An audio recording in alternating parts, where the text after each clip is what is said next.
Who did Patrick's homework? Hey kids, do you like homework? Do you do it yourself, or do you get help? What homework do you usually have?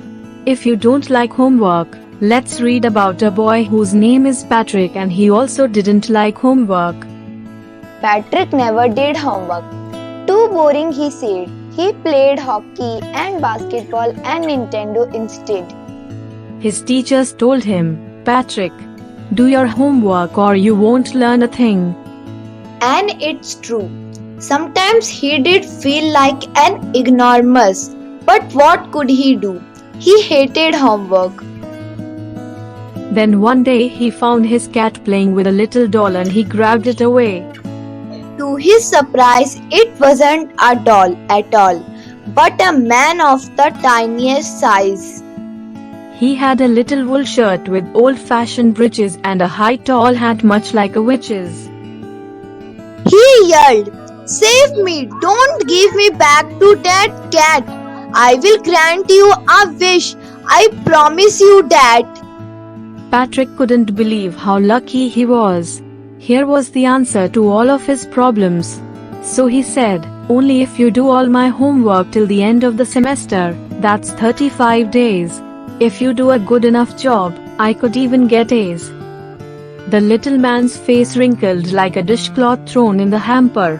He kicked his legs and doubled his fists and he grimaced and scowled and pursed his lips. Oh, am I cursed? But I'll do it.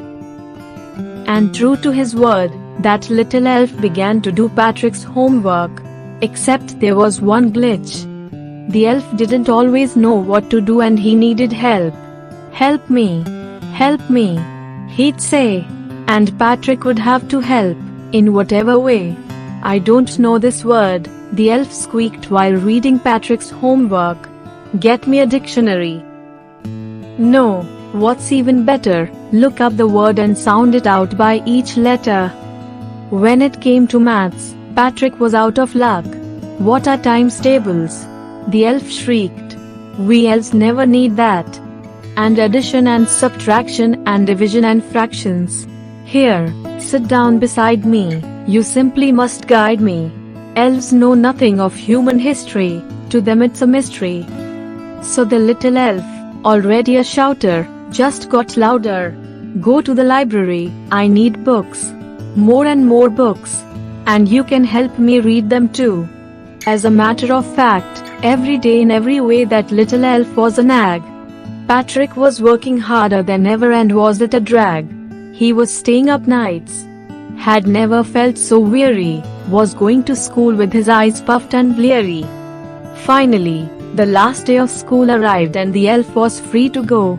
As for homework, there was no more, so he quietly and slyly slipped out the back door. Patrick got A's. His classmates were amazed. His teachers smiled and were full of praise. And his parents, they wondered what had happened to Patrick. He was now the model kid. Cleaned his room, did his chores, was cheerful, never rude. Like he had developed a whole new attitude. You see, in the end, Patrick still thought he'd made that tiny man do all his homework. But I'll share a secret, just between you and me. It wasn't the elf, Patrick had done it himself. At last I would say subscribe our channel, like this video. Thank you.